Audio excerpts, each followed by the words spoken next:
Imagine being told your favorite single-player series is getting a huge new game. But this time, it's online.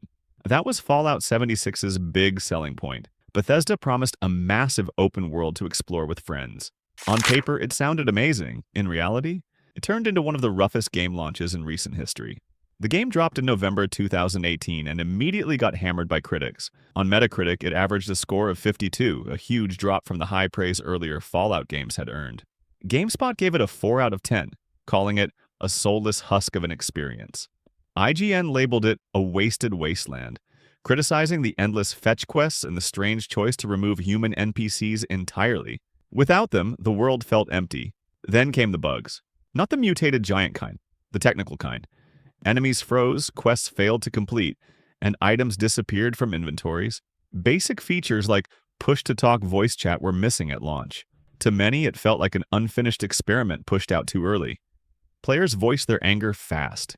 The user score sank to around 2.6 out of 10, and glitch videos filled Reddit. One player summed it up: a buggy, incomplete mess, a soulless cash grab. And then the collector's edition controversy hit. Buyers of the $200 Power Armor edition expected a high-quality canvas bag but received a flimsy nylon one.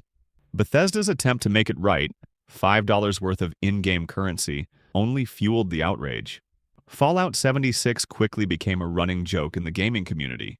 To their credit, Bethesda later added NPCs, new quests, and plenty of fixes. The game is in better shape today, but that messy start left a mark. No matter how famous your studio is, you can't skip the basics of making a fun, finished game. Ambition is great, but you can't skip the foundation. So what happens when a studio known for deep RPGs chases the live service trend with jet-powered suits and promises of a living world? Let's talk about Anthem. When BioWare, the studio behind Mass Effect and Dragon, announced Anthem, the trailers were jaw-dropping, soaring through alien skies in customizable mech suits, blasting enemies, diving through waterfalls, and teaming up for epic battles. They promised a living, evolving world to keep players hooked for years. But when Anthem launched in February 2019, that dream cracked fast. The world looked gorgeous, and flying in your Javelin suit was as cool as advertised, but everything else fell flat. The story was short and forgettable.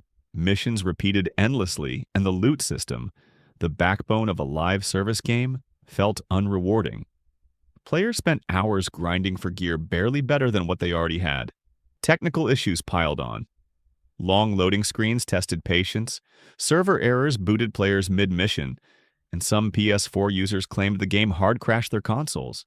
Critics were lukewarm, with reviews sitting in the middle range. Fans were harsher, calling it a watered-down Destiny clone with none of BioWare's deep storytelling. Reports later revealed chaotic development, shifting visions, and crushing deadlines that left the team scrambling until the last minute. BioWare announced Anthem Next, a rework meant to save the game, but after months of silence, the project was canceled in 2021. Most players had already moved on. Anthem became a cautionary tale. Hype alone can't save a game without a strong core and clear plan. And if you think that was bad, the next game promised the universe. Literally. If Anthem was too little at launch, No Man's Sky was promised the universe. Literally. When indie studio Hello Games teased the project in 2013, it sounded like science fiction heaven, a near-infinite galaxy to explore, planets filled with alien creatures, space battles, trading, base building, and seamless multiplayer. The trailers painted a dream of endless discovery. By launch in August 2016, hype was astronomical, but players quickly realized many promised features were missing.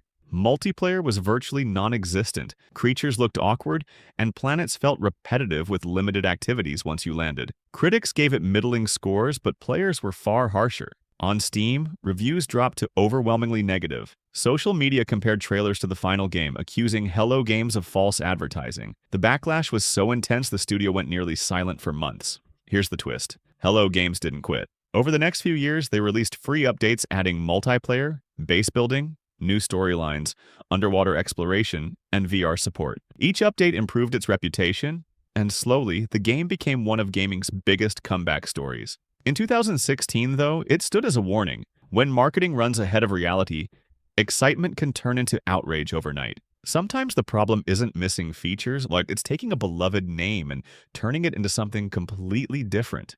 The Aliens franchise has some of the most loyal fans in sci-fi, so when Gearbox Software announced Aliens: Colonial Marines as the true sequel to James Cameron's Aliens, expectations soared. It promised iconic weapons, terrifying xenomorph AI, and locations straight from the films. Previews showed moody corridors, intelligent enemies, and a story tied directly to the movies. When it released in February 2013, the reality was nothing like the demos. Graphics were downgraded, lighting was flat, and xenomorphs wandered aimlessly, bumping into walls. Critics slammed the bad AI, repetitive missions, and broken multiplayer. Fans were angrier still. Comparisons between pre-release footage and the final game went viral. Modders later discovered a single typo in the game's code had crippled enemy AI. Fixing it made the aliens behave closer to what was promised. Reports surfaced that much of the game was outsourced and that resources had allegedly been diverted to Borderlands 2. Lawsuits over false advertising followed, eventually settling out of court, but the damage was done. Aliens. Colonial Marines became a cautionary tale about trust. Flashy demos mean nothing if the final product can't deliver. Still, as bad as this alien invasion was, the next disaster hit closer to home, right in the middle of one of gaming's most famous battlefields. The Battlefield series is known for massive maps, intense warfare, and unforgettable multiplayer moments. So when EA and DICE announced Battlefield 2042, fans were ready for a next-gen war experience with up to 128 players, dynamic weather events, and advanced gadgets. But at launch in November 2021, it felt incomplete. Basic features longtime fans expected, a traditional scoreboard, in-game voice chat, and a server browser, were missing. Weapon balance was chaotic, bugs were everywhere, and some maps felt empty despite dozens of players. The new specialist system, meant to add personality, replaced the classic class structure. In practice, it broke team balance and made the game feel less like Battlefield. Reviews were mixed, and the PC version dropped to mostly negative on Steam. Complaints centered on bad hit detection, bland map design, and a rushed feel. Within weeks, player counts fell below older Battlefield titles. EA and DICE eventually patched in missing features and reworked maps, but the early damage to community trust stuck. And speaking of things that took way too long to arrive, the next game spent over a decade in development, and probably should have stayed there. Some games take a while to make. Duke Nukem Forever took so long it became a running joke. Announced in 1997, it was meant to be the triumphant return of the wisecracking, over-the-top action hero who defined 90s FPS games. But years of delays, engine changes, and team reshuffles turned it into the poster child for vaporware.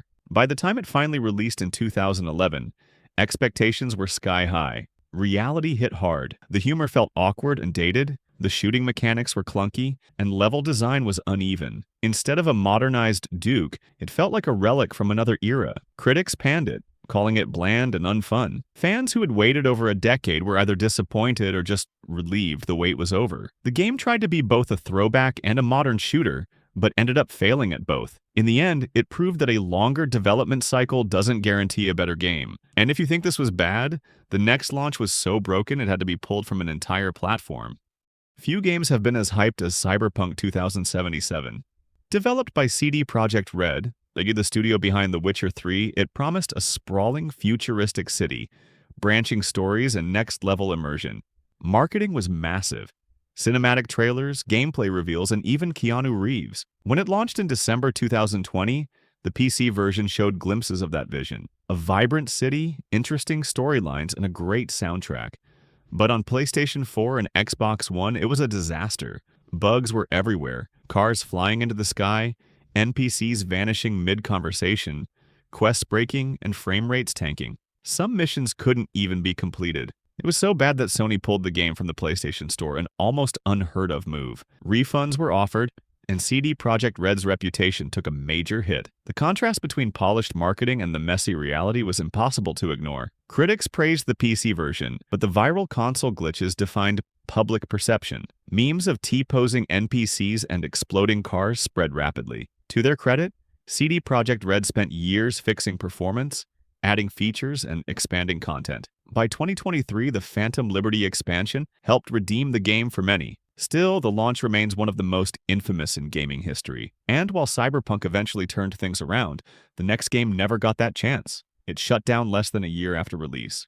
If Cyberpunk 2077 was a redemption story, Babylon's Fall was the opposite, a game that launched weak and never recovered. Developed by Platinum Games, known for action hits like Bayonetta and Nier Automata, it was meant to combine their stylish combat with online multiplayer and ongoing updates. But when it released in March 2022, the visuals looked dated, the combat felt clunky, and missions were repetitive. The loot system lacked excitement, and the oil painting filter made everything harder to see. Full price plus heavy microtransactions turned players off, especially with so little launch content. Reviews were poor, and within weeks, Steam charts showed fewer than 100 people online at once. Square Enix and Platinum Games promised updates, but with almost no community, the live service model collapsed. In September 2022, they announced the inevitable. Servers would shut down in February 2023. When the end came, it passed quietly. No farewell event. Just one of the fastest major shutdowns in gaming history.